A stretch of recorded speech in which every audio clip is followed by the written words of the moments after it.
Opa! Boa Boa noite, noite. professor. Tudo certo? Boa noite, tudo bem? E Beleza? vocês aí? Tudo Tudo jóia? tranquilo. Então, primeiro, queria agradecer a sua participação. A gente está começando aqui a segunda rodada do CBF Academy Talks, tentando gerar conteúdo para a galera nesse momento complicado que a gente está vivendo, né, professor? É, Mas, enfim, queria deixar aberto para você se apresentar um pouquinho, falar um pouquinho para a galera como é que está sendo esse momento, né? Passar por esse momento, com certeza, sempre é difícil. Enfim, é uma honra estar falando com você. Acho que é referência para todo mundo. Enfim, espaço você que manda, professor. Bom, obrigado pelo convite. Fiquei muito honrado também de poder aproveitar esse momento, né? Como você mencionou, tem sido um desafio para todos nós. Porém, eu acho que todos nós estamos aproveitando de uma forma muito bacana, muito legal esse momento para nos aproximar de uma outra forma e também usar as redes sociais, né?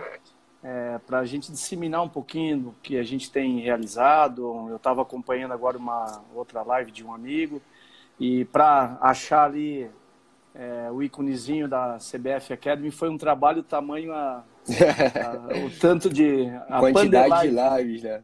A gente está numa pandemia de live aí, mas é legal, é bacana.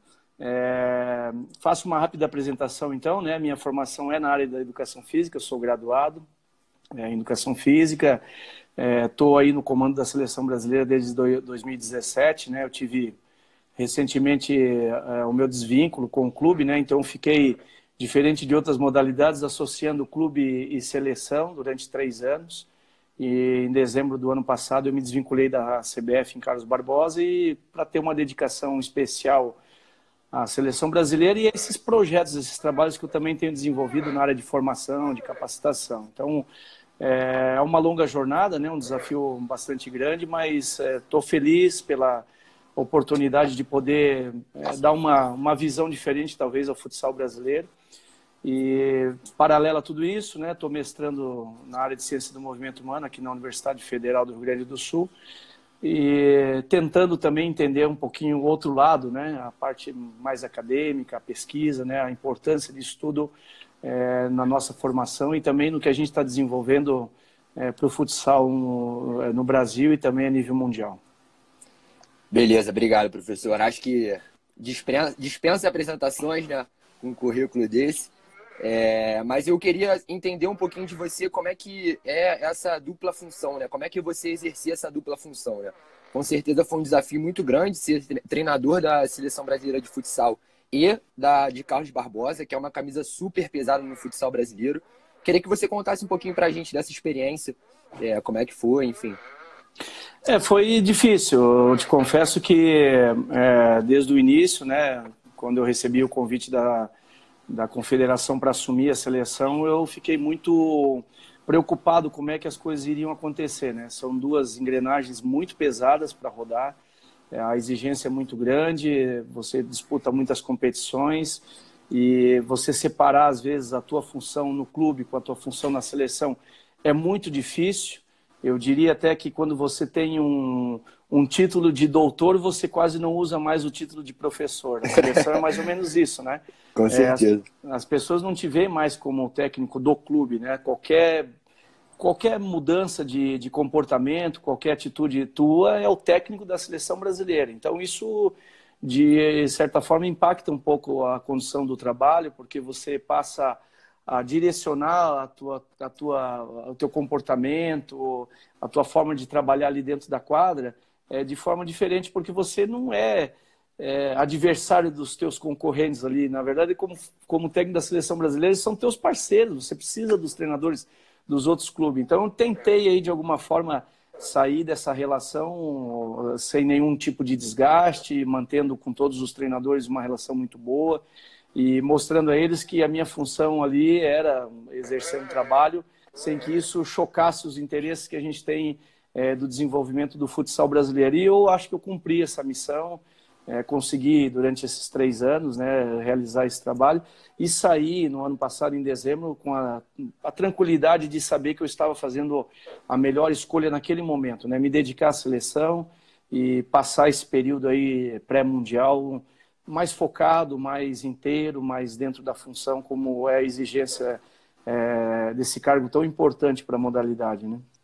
Com certeza. Acho que você tocou num ponto que é muito importante, né? Que é a colaboração entre os profissionais da indústria, né? Porque hoje em dia a gente tem muito essa questão de rivalidade. Eu acho que cada vez mais, quanto a gente for colaborativo, é melhor. A gente consegue evoluir junto, né? E evoluir Perfeito. sempre mais. Perfeito. Enfim, queria abrir para você falar um pouquinho do tema, né? Que a gente abordou. Fica à vontade, a live é sua e bola para frente. Tá, ok. Bom, o tema talvez até possa frustrar a expectativa de algumas pessoas aqui, porque eu tenho falado muito sobre a questão da importância da transição do futsal para o futebol, né? Mas eu estou, de alguma forma, provocando uma reflexão nas pessoas, e isso é proposital, né, essa reflexão, e a provocação que eu faço muitas vezes, né, quando eu falo sobre o tema, para que a gente vá buscar um pouquinho mais de informação, né? Então, nessa parte introdutória aqui, eu dividi o tema em 3 momentos bem rápidos mesmo, para a gente poder ter a sequência, né? E eu começo falando um pouquinho sobre a questão do que a rua nos ensina, porque eu acho que é importante a gente começar do início, entendendo como é que se desenvolve hoje um atleta, né? Independente se ele se mantém no futsal ou se ele vai para o futebol, isso é muito circunstancial, né? Mas todos nós temos a oportunidade de passar pelo esporte na rua. Talvez daqui a um tempo muito próximo a gente vai substituir o que a rua nos ensinava, né? Porque a gente pode falar em passado, uma vez que a gente não está mais conseguindo ter esses espaços e essa mesma liberdade. Mas a gente traz do esporte de rua elementos importantes nessa transição para a quadra. Então, o que a gente aprende na rua? Né? Elementos muito básicos do jogo, aprender de forma muito simples, aprender as equações simples de jogar, porque eu me recordo na fase de criança que eu não esperava chegar mais 3 amigos para que houvesse um jogo 2 contra 2, né, e que tivesse essa igualdade. Começava 1 contra 1, daqui a pouco era 1 contra 2, né, e aí daqui a pouco as coisas iam igualando. Sim. Né? E bastava que a gente chegasse ali, colocasse a bola e vejam como essas questões, né, além da imprevisibilidade muito presente nesse cenário, que é uma essência muito importante, tudo isso fazia com que nós desenvolvêssemos algumas características, né? Então, linkando a questão da rua, né, o que ela nos ensinou, por onde tudo começa, né, e tentando identificar o que ela nos ensinava inclusive, a questão do respeito às regras, né? A gente jogava na rua sem ter árbitros. O que valia naquele momento? Valia, inclusive, a tua personalidade de se impor, às vezes, a uma ação que poderia parecer gol e você... Não foi gol. Dependendo da tua expressão, né, quem chorava mais, levava. Né? O famoso pediu, parou, né, professor? Isso aí. Quando você não tinha que administrar a vaidade de quem possuía a bola, de quem era dono da bola. Então, tudo isso veio caminhando, né, e a gente... começou a ter uma mão de obra um pouco mais especializada, né? Então a gente pula da rua para um espaço mais organizado, a gente sai da rua e vai para a quadra, né? Quando a gente chega na quadra, a gente encontra os profissionais, né, os professores com uma qualificação um pouco maior, de tanto a gente ouvir que é importante a gente ter o curso de educação física, muitas pessoas foram buscar, mas aí nós passamos a ser os protagonistas do evento, né? Nós passamos a querer assumir um protagonismo e cercear muitas vezes a liberdade de criação, de improviso do atleta que estava vindo de um ambiente mais ruim. Eu tenho certeza que muitos deles abandonaram o esporte já nessa transição para a quadra, né? Tamanha a nossa exigência para que as coisas acontecessem. Então, daí vem a parte comportamental e também vem a parte metodológica, onde a gente começa a oferecer atividades orientadas, mas que por muitas vezes tamponavam ou até guilhotinavam o processo criativo, o lúdico, né? A autonomia, né? Que não significa que também eles podem fazer o que eles bem entendem naquele momento, não é isso, mas de poder eles propor, do aluno ser o foco do desenvolvimento de tudo, e a gente passa a restringir um pouco esse poder. Bom, saímos da quadra, passamos para o campo, para a grama, que é o objetivo da nossa conversa aqui. E aí eu faço uma provocação que é pertinente a esse tema, quando as pessoas também me questionam, dizer, pô, mas parece que você está incentivando os atletas de futsal a ir para o futebol. Não, eu não estou incentivando ninguém a fazer essa transição, mesmo porque eu sou do futsal e eu permaneço do futsal durante toda a minha vida e nunca tive nenhuma pretensão de ir ao futebol. Então eu costumo dizer que quem é do futsal vai ficar no futsal. Porém, existem dois caminhos, dois braços que são importantes nós, profissionais da área, entender. Um deles, não há espaço para todo mundo no futsal. Né? Não há espaço. Eu acho que as pessoas elas precisam conhecer muito mais da modalidade para que a gente possa ter aí um nicho de mercado no futuro, que é estar próximo também do futebol. Então esse é um primeiro ponto. O segundo ponto nós precisamos chamar a atenção dos profissionais do futebol para que eles nos enxerguem de uma forma diferente. Por que eu digo isso? Porque nós somos um prestador de serviço. Um prestador de serviço que prestou serviço de forma gratuita a vida inteira. E nós vamos continuar prestando um serviço gratuito se nós não investirmos numa mão de obra mais especializada. Me explica melhor, Marquinhos, isso porque está confuso. Bom, o atleta pode chegar com 14, 15 anos, iniciar a prática no futebol ou fazer essa transição sem nós fazer absolutamente nada para isso. Né? De forma aleatória, ele pode chegar ao futebol sem problema nenhum. Agora, se o futebol ele não ter a preocupação de que alguém está ensinando uma criança, um jovem, até os seus 14, 15 anos de idade, e se ela estiver ensinando mal, ele vai ter que fazer um retrabalho de tudo isso, ele também perde tempo. Porque ele pode apostar momentaneamente num atleta que supostamente está bem formado e ele não está bem formado. Aliás, ele está transformado num atleta ou então deformado em relação à questão não só cognitiva, que para mim é o mais importante, mas sobre o aspecto motor, né, o fundamento e todas essas coisas. Então, o futebol pega de nós, muitas vezes, alguém mal formado. Então, se o futebol olhar e dizer assim, pô, peraí, se eu me aproximar desses caras e nós conseguirmos fazer um trabalho de evolução, eu vou pegar melhor formado e eu vou terminar essa formação de adaptação muito melhor. Então, esse é um outro braço que nós temos que nos preocupar. E o braço que eu quero voltar rapidamente, só para concluir, é o braço de que é um nicho importantíssimo de mercado. O futebol já está dando uma importância para essa formação, mas nós precisamos entender melhor como funciona isso. Eu acho que nós, por muitas vezes, estamos repetindo muitas coisas de pessoas que já falavam da importância do futsal para o futebol de 20 anos atrás. E a gente tem que se desprender desse negócio é o espaço reduzido, é a tomada de decisão, porque é o drible curto. Numa análise muito superficial, tudo isso em 7.100 e poucos metros quadrados, quase 8.000 metros quadrados, isso para mim parece ser muito pouco. Porque ser muito veloz no futebol pode me atrapalhar. Ser muito rápido no raciocínio pode me atrapalhar. Então, há necessidade de um equilíbrio. Então, a gente precisa ter essa atenção para que essa formação, essa transição do futsal para o futebol seja algo muito organizado. Né? Então, essa é uma introdução, claro, que ela ainda precisa ser mais discutida, e eu não entendo essa discussão fora da ciência e da pesquisa.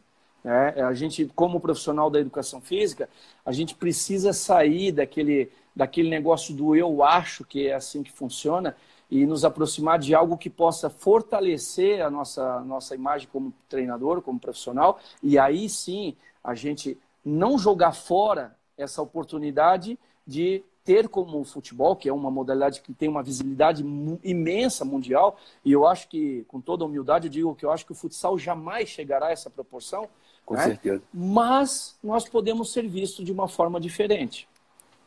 Com certeza. E eu queria tocar só em 2 pontos que a gente abordou, né? Eu acho que você falou muito sobre como você está evoluindo academicamente.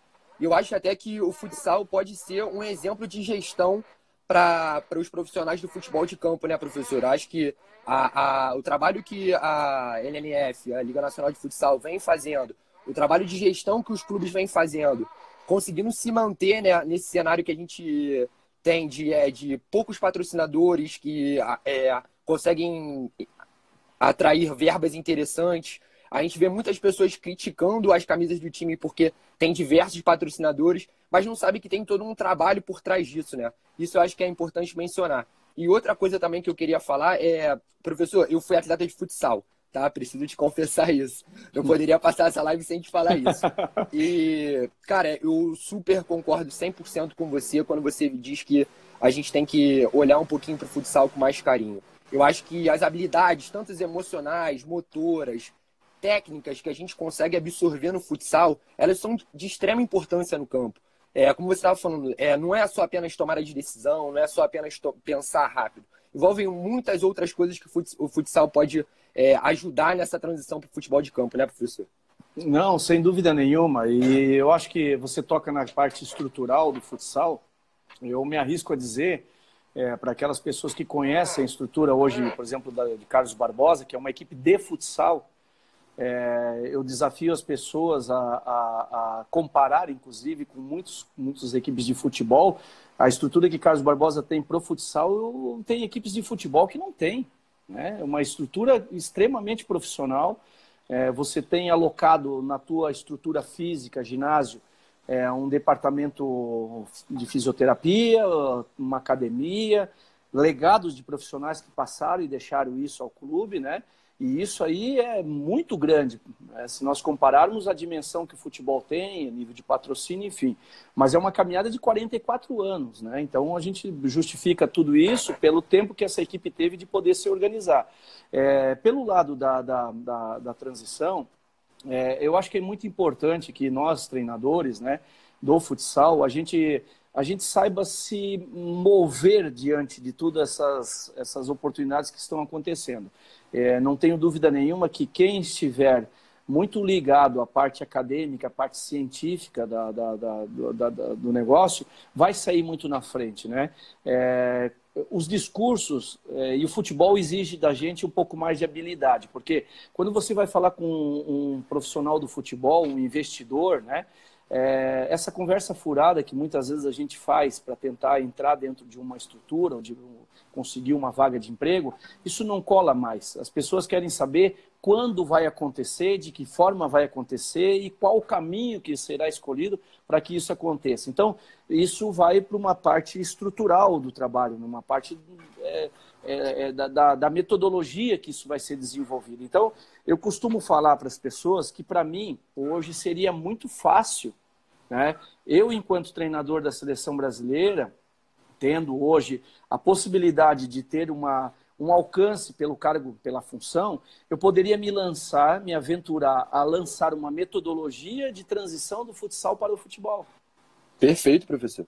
Poderia fazer isso? As pessoas iriam observar e dizer, pô, peraí, pelo menos esse cara tem, além da parte acadêmica, tem notório saber sobre o que ele está fazendo, e dali passaríamos a formar os atletas. Daqui a 5, 6, 7 anos, as pessoas pegam aqui e dizem assim, poxa, não aconteceu nada do que ele planejou. Então eu estou tentando, não é desmentir algumas coisas que estão sendo faladas, mas eu estou tentando mostrar para as pessoas que nós precisamos investigar mais do que nós estamos investigando, e aí sim nós propormos alguma coisa. Então, eu penso que o momento é de olhar um pouco para nós internamente e dizer assim, peraí, não adianta eu querer correr e me lançar a teorias agora, sem ter essa parte fundamentada, para daqui a pouco nós nos arrependermos e perdemos um mercado importantíssimo, porque os caras perderam a confiança na gente. Então, muita cautela, né? Muito cuidado. Eu praticamente, nesse exame que a minha tese, a minha dissertação de mestrado é sobre a transição do atleta de futsal para o futebol. Eu fiz aí uma coleta, né, juntamente com o meu orientador, o professor Dr. Rogério Vose, né, de vários artigos publicados no Brasil e também no mundo. Eu acho muito difícil que nós não tenhamos lido algo, né, que tenha saído ou que tenha nos escapado alguma coisa. Eu acho muito difícil. Eu até ouvi uma live essa semana dizendo, pô, há muitas coisas publicadas sobre isso. Não, eu desminto isso. Eu acho que tem pouca coisa publicada sobre isso. Com certeza. Pouquíssimas coisas, né? A nível internacional, então, menos ainda. Por quê? Porque quem detém a propriedade e o conhecimento do futsal é o Brasil. Eu acho que nós brasileiros, os profissionais brasileiros, é que detêm essa modalidade, que é muito muito brasileira, né? O biotipo é muito favorável a tudo isso. Então, a gente tem um papel de publicação muito importante, mas a gente está muito atrasado nesse processo. Então, lendo tudo isso, né?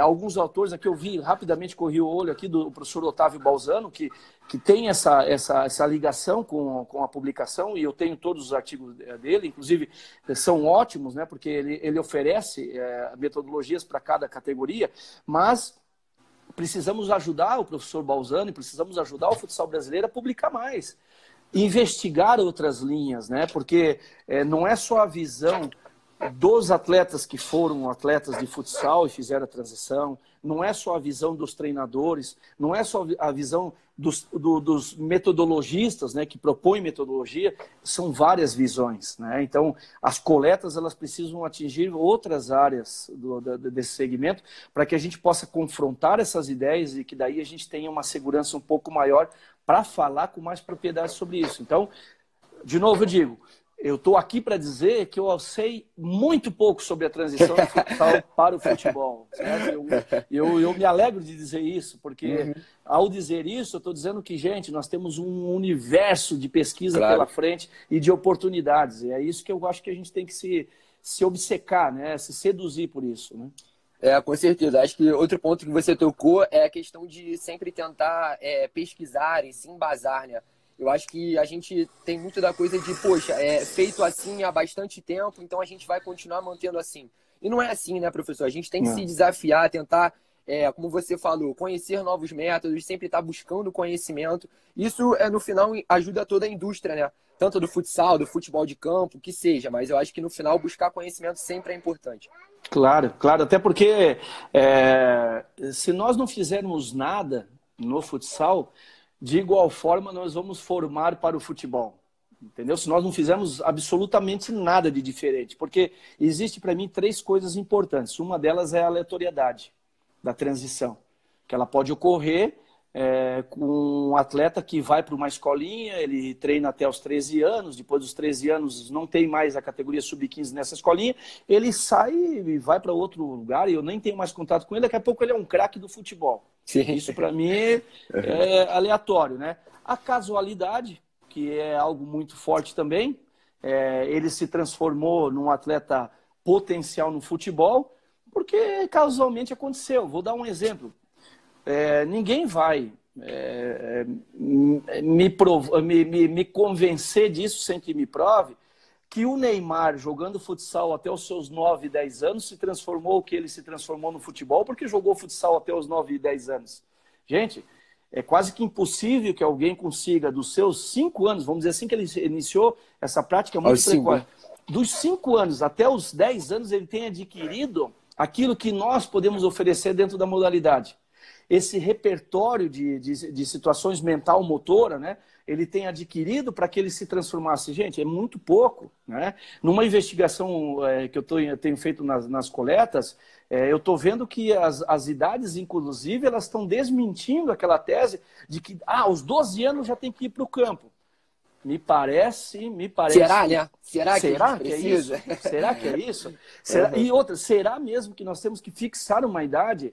Né, de 12, de 13, 14, ou de 15, ou de 16, será? Porque eu tenho visto alguns atletas mencionarem vamos dizer assim, a jornada dupla entre futsal e futebol até os 18 anos de idade. Quer dizer, mas é muito tardio? Será? Vamos investigar, vamos ver. Né? E a outra questão é a adaptabilidade do atleta. Né?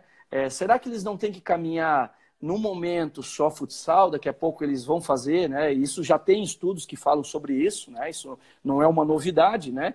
Mas eu estou aqui falando não é só para especialistas na área, também estou falando para pessoas que estão aqui nos acompanhando, né? São 303 pessoas agora que têm curiosidade sobre o tema, então a gente tem que circular sobre todos os níveis de conhecimento sobre esse assunto, que a adaptabilidade ele é importante. Em que momento pode ocorrer essa adaptabilidade, né? Às vezes, com 14, 15 anos vai acontecer, né? Mas a adaptabilidade, ela não é relacionada à questão somente do piso da bola. ela tem um fator cognitivo importantíssimo. É que eu acho que é o principal, né, prof? Eu acho que o fator cognitivo, eu acho que é o mais importante, com certeza. Para mim entendeu? Para mim sim, E isso é uma posição pessoal, né? Sob o meu ponto de vista, né? O cara diz, não, mas ele tem que ter uma adaptação motora. Tem também. Fisiológica, tem também. Cultural, social, tem tudo isso. Mas para mim, né, está muito centrado na questão cognitiva. Né? Eu acho que o futsal ele te dá elementos para essa transição ser mais vibrante, ser mais, vamos dizer assim, mais eficiente no campo, sobre o aspecto mental. De que forma você lê, você interpreta, o que você antecipa, né? Numa entrevista com um atleta que fez essa transição e depois retornou para o futsal, eu não vou mencionar o nome por uma questão ética, né? Ele disse para mim assim, cara, eu era tão rápido no futebol que eu pegava a bola e quando eu saía em disparada, eu estava no meio de 6 defensores. O que adianta ser rápido? O que eu vou fazer agora, né? Qual é a decisão que eu vou tomar diante de 6 marcadores? Olho para trás e espero pelo menos 6 para ter uma igualdade.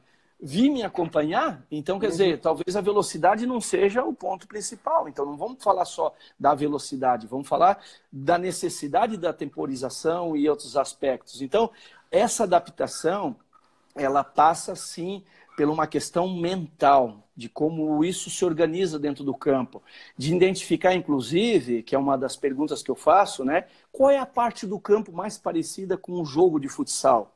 Poxa, você ouve coisas, cara, muito bacanas, coisas que eu não tinha pensado e que o atleta que viveu isso te devolve. Então, eu entendo que a pesquisa relacionada à visão do atleta que faz a transição e permanece, e o atleta que faz a transição e retorna, ela vai dar a chave do sucesso? Não. Ela vai te dar elementos, muito mais elementos do que você tinha antes. Né?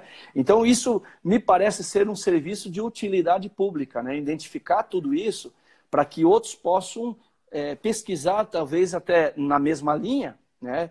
Porque eu estou fazendo um trabalho que é qualitativo, e aí ele tem uma amostragem que, por saturação, é uma amostragem suficiente, que vai revelar algumas coisas, né, sem ter que ficar eu ter que entrevistar 1000 atletas e ele repetir a mesma coisa. Então, satura, né, a pesquisa. Então, vai acontecer a revelação de pontos importantes, mas vai continuar havendo a necessidade de investigar sobre outros ângulos essa mudança, né?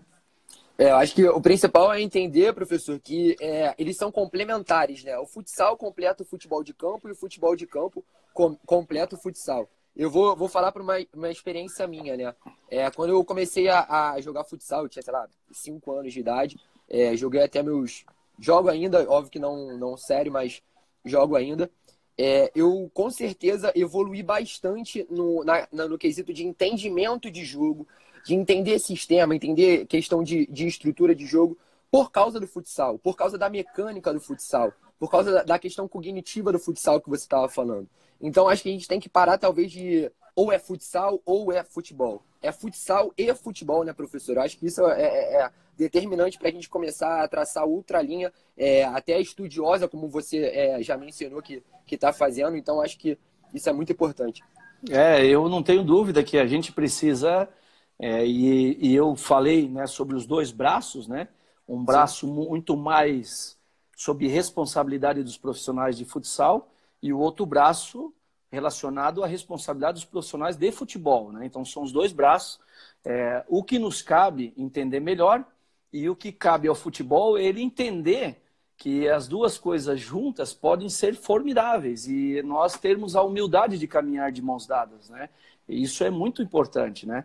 E essa questão que você comenta, né, sobre a tua experiência, que ela é muito válida, porque a tua experiência enquanto atleta de futsal que vai jogar uma partida de futebol e consegue sentir as dificuldades e também as facilidades é a mesma, guardadas as proporções de um profissional, né? Sim, porque com certeza.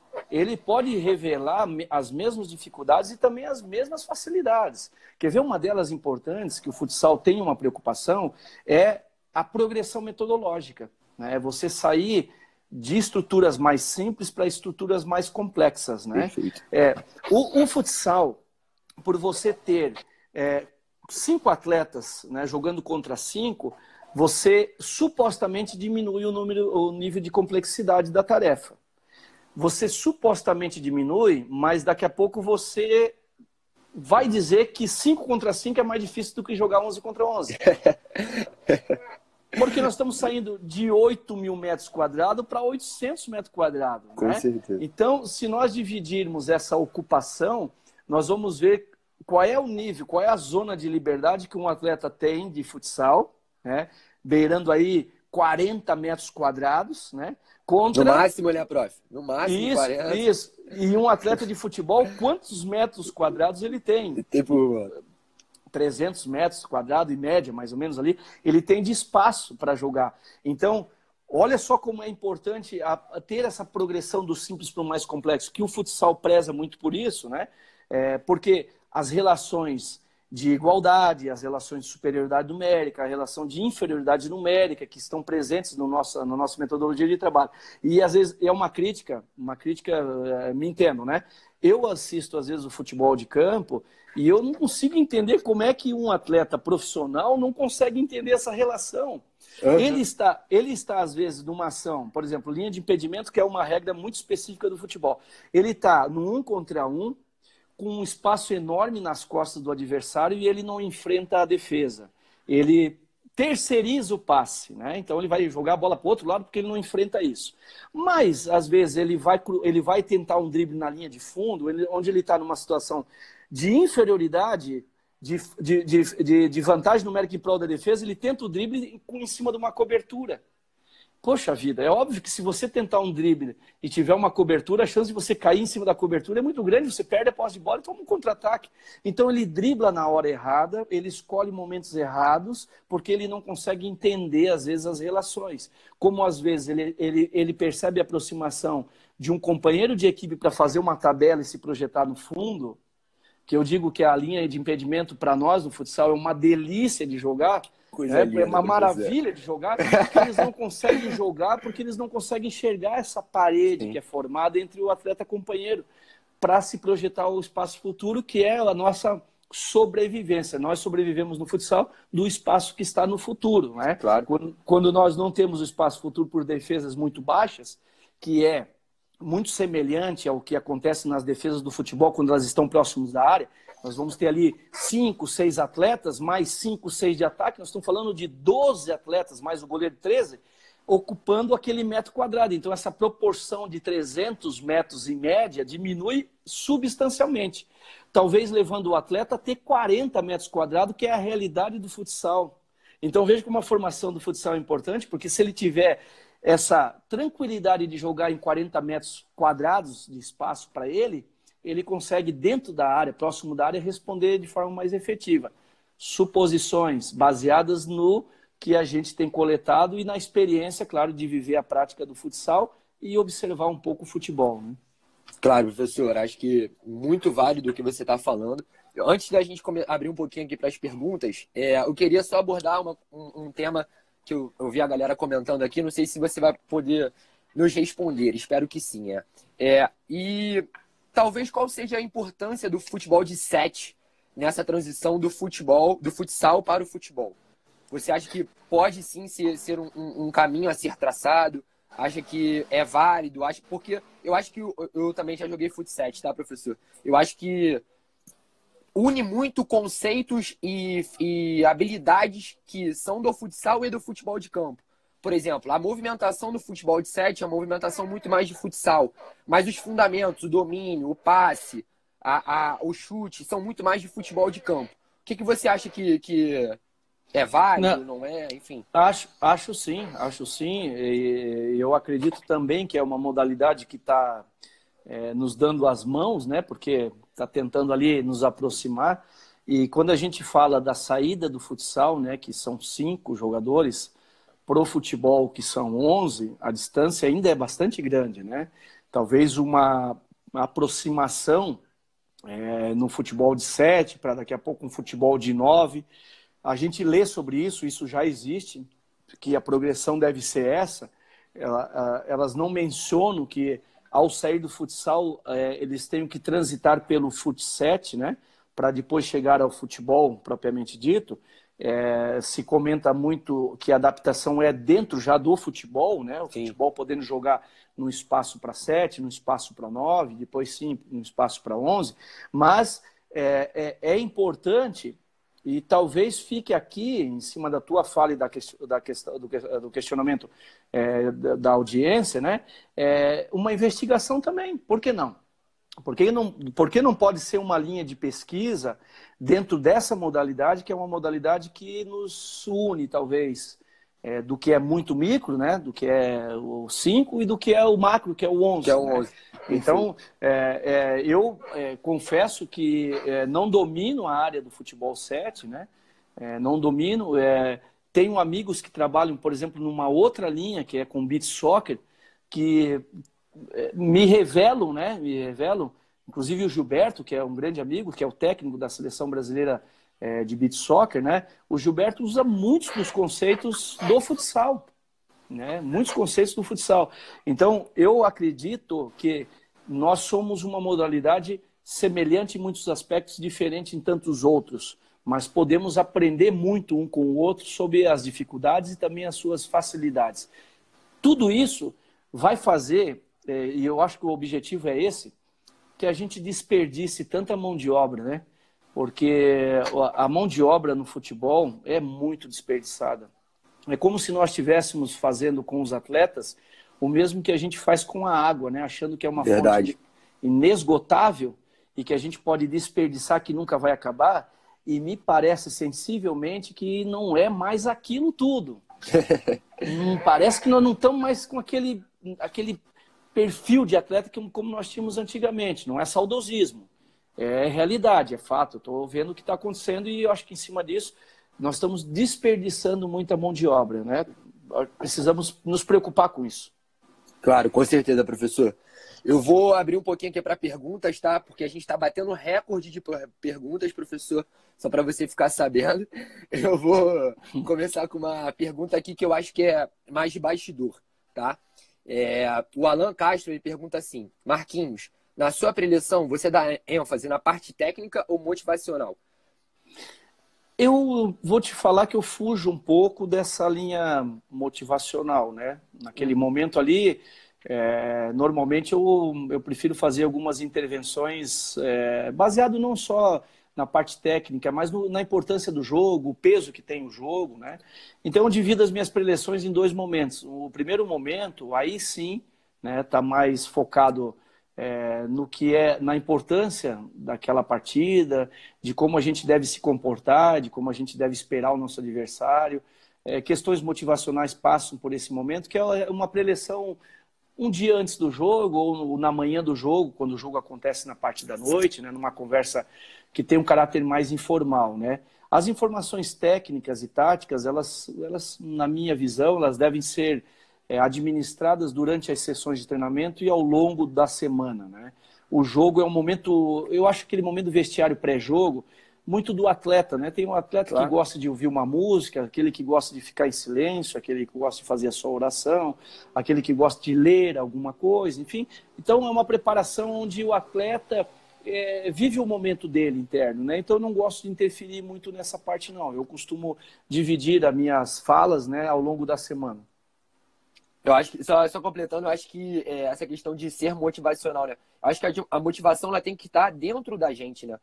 Não é alguém que tem que explorar ou trazer essa motivação à tona. Acho que ela já tem que existir dentro da gente. Eu acho que concordo 100% com o que você falou. E ela é um botão, assim, eu sempre falo, porque eu gosto de usar alguns exemplos para a gente ficar imaginando, né? Eu digo, a motivação ela é um botão dentro da gente. Porém, não está no mesmo lugar para todo mundo, né? Às vezes o meu tá aqui, o teu tá aqui, o outro tá lá. E um treinador, quando ele se baseia muito na questão da motivação para poder fazer com que os seus atletas façam aquilo que ele quer que eles façam, né?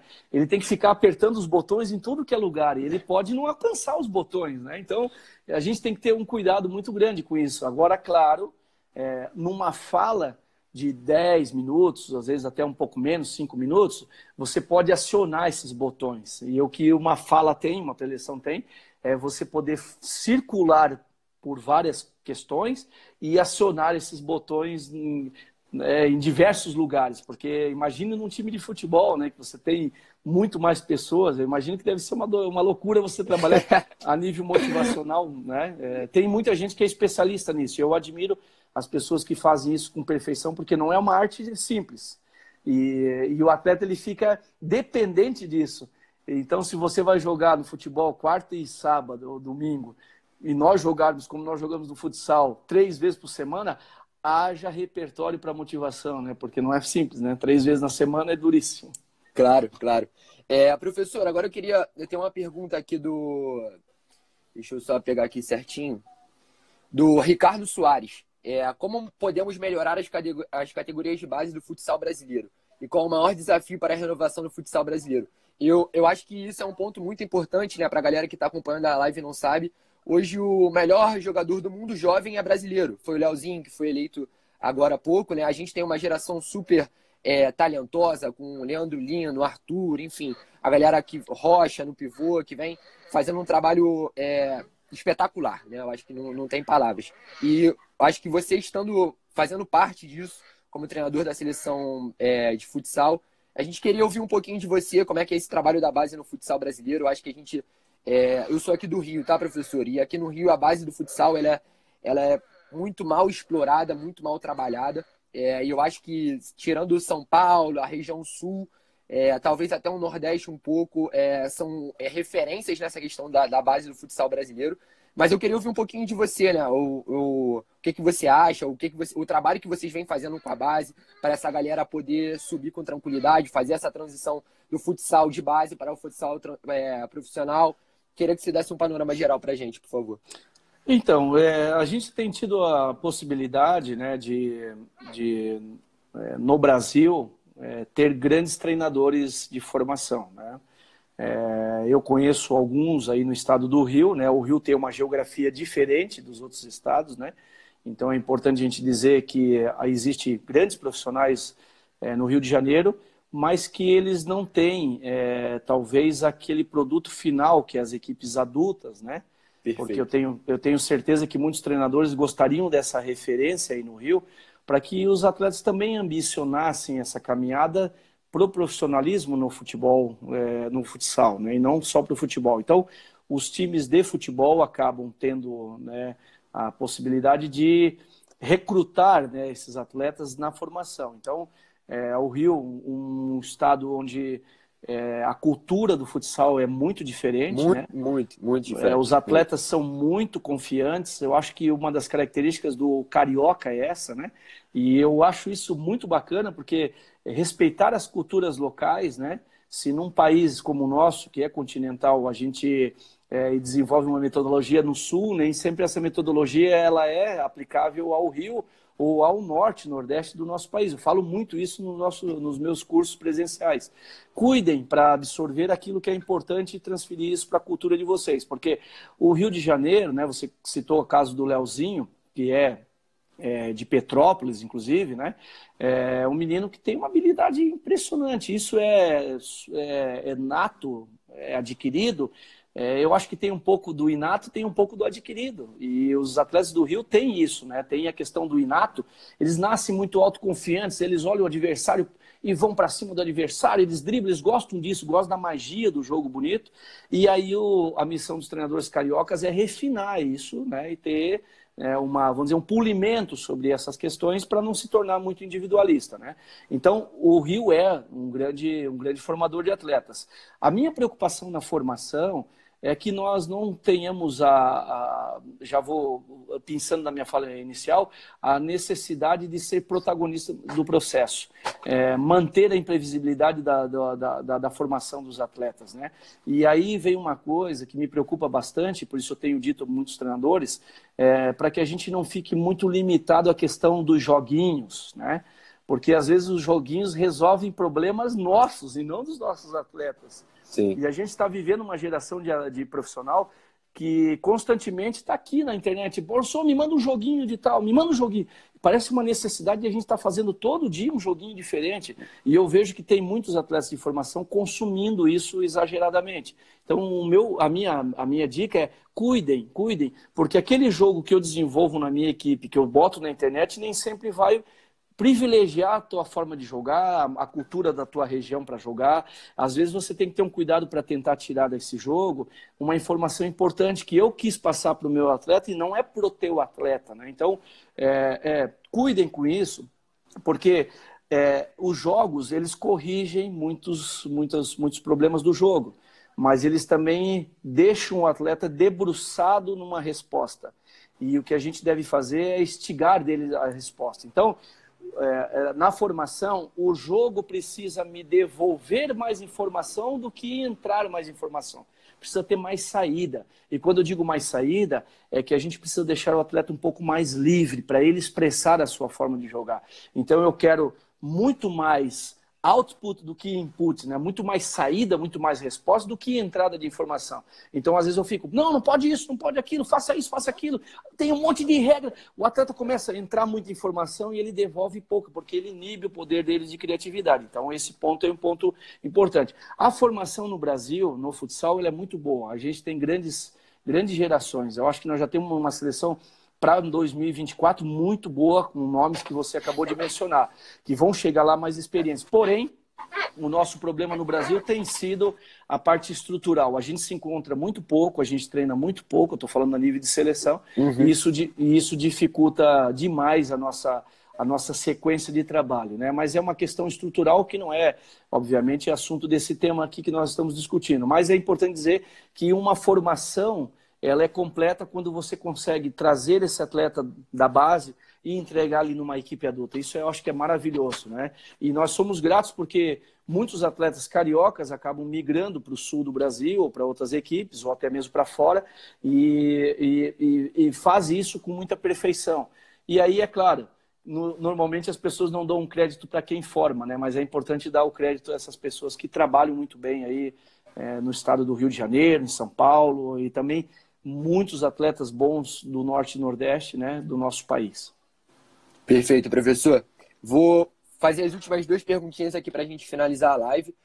Uma questão que eu acho que é importante, né, que o professor Evandro pergunta aqui, é por que o futsal ainda não é um esporte olímpico, né, professor? Eu acho que essa é a pergunta de $1 milhão. Uhum. Mas eu acho que é sempre bom ouvir a opinião de um profissional com o seu calibre. Então, eu acho que nós perdemos a oportunidade já há bastante tempo, né, de fazer com que até o COI se apaixone por nós, né? A gente tem uma relação hoje muito difícil, né, com a FIFA. Eu entendo que é a entidade que move o futebol no planeta, né, tenha muitos problemas para resolver, mas nós poderíamos ser mais vistos, mais lembrados, mais bem tratados dentro da entidade. E aí vem uma questão estrutural. Eu já ouvi várias teses sobre o porquê não é olímpico, né? Eu não vou dizer assim que eu não compro nenhuma delas, né? Existem as questões políticas, né? Existe a questão de que para uma inclusão há necessidade de uma exclusão. E quando a gente fala que a gente tem que ser incluído no programa olímpico e que esse esporte ou aquele esporte, que besteira, a gente fica vendo isso na televisão, a gente também fere o sentimento daquelas pessoas que praticam esse esporte e que são apaixonadas por eles, né? Mas, no final de tudo, ninguém sobrevive no mundo sem política. É preciso um lobby político forte. E aí, às vezes, eu me envergonho em olhar para alguns dirigentes que nós temos na nossa modalidade que não representam muito bem isso e que não conseguem vender a nossa modalidade da maneira que ela deveria ser vendida. E aí a gente se afasta do programa olímpico. Mas eu tenho muita esperança de que nós vamos viver. Só espero estar vivo para que isso aconteça. Tomara, professor. Tomara. A última, para finalizar, a gente falou muito aqui do futsal masculino, mas queria saber um pouquinho de como está a situação do futsal feminino, né, professor? A gente teve mais uma vez a Amandinha como melhor jogadora do mundo, se não me engano, sexta vez seguida, né? consecutiva. Então, queria saber como é que está o panorama do futsal feminino no Brasil, enfim. Então, essa pergunta é aquele tipo de pergunta pinga-fogo, assim, né? E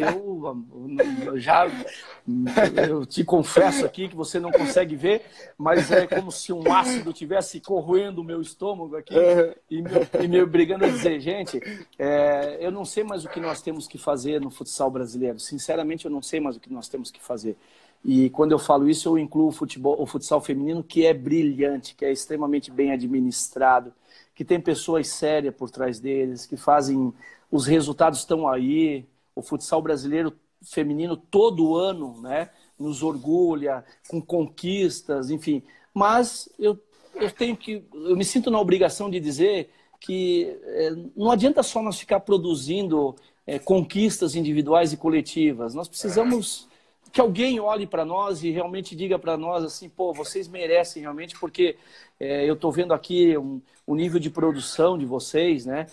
Me desculpe, mas a gente está num ambiente aqui com profissionais de futsal e de futebol, e aí, claro, eu sempre vou em defesa da minha modalidade, mas com isso eu não estou indo contra o futebol.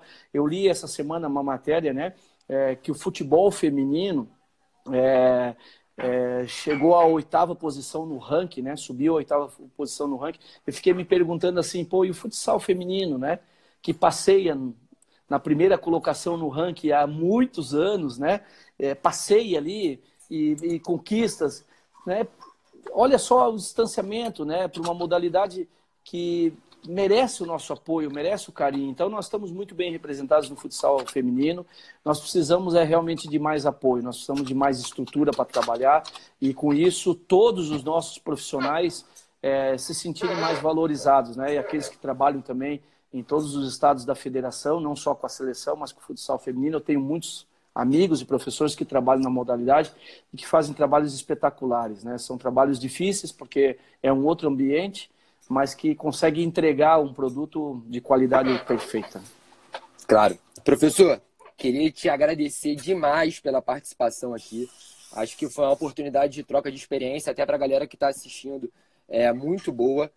Confesso que é uma honra estar podendo participar dessa troca de experiência com você. Acho que a gente tem que realmente olhar com um pouquinho mais carinho para essa transição, pensar, estudar, como você falou.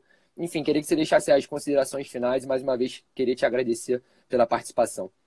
Imagina, para mim é um espaço importante, de muita honra, de muito orgulho, poder falar para vocês, né? Um ambiente sempre muito voltado ao futebol, que hoje também abre as suas portas, né? A CBF Academy abre as suas portas para desenvolvimento também da capacitação dos profissionais do futsal. Eu acho que ter essa chancela é muito importante para nós, né? Como eu falei antes, é importante que os profissionais de futsal eles entendam, que eles se capacitem, que eles procurem realmente essa formação.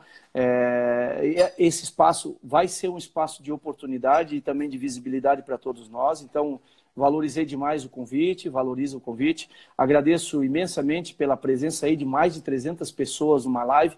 Eu tenho acompanhado live todos os dias, né? E a média bate ali 100 e poucas pessoas em live muito importantes, né? E o que a gente está fazendo aqui é um marco bacana para o futsal dentro da CBF Academy, né? Aqueles que desejarem, eu preparei um materialzinho curto dessa explanação que nós fizemos aqui, tá lá já na minha bio, lá no Instagram, no meu perfil, vai lá, já pode baixar o material, tá lá à disposição de vocês. É um roteiro, uma sequenciazinha, e muito obrigado pela participação de todos aí, pela presença, e um abraço muito grande a todos vocês da CBF Academy. Valeu, professor, muito obrigado, tá? Uma boa noite aí, que a gente possa sair dessa situação um pouco ainda mais forte. Beleza? Boa, vamos sair, vamos lá, com fé. Valeu, um abraço a todos, valeu, fique com Deus. Professor.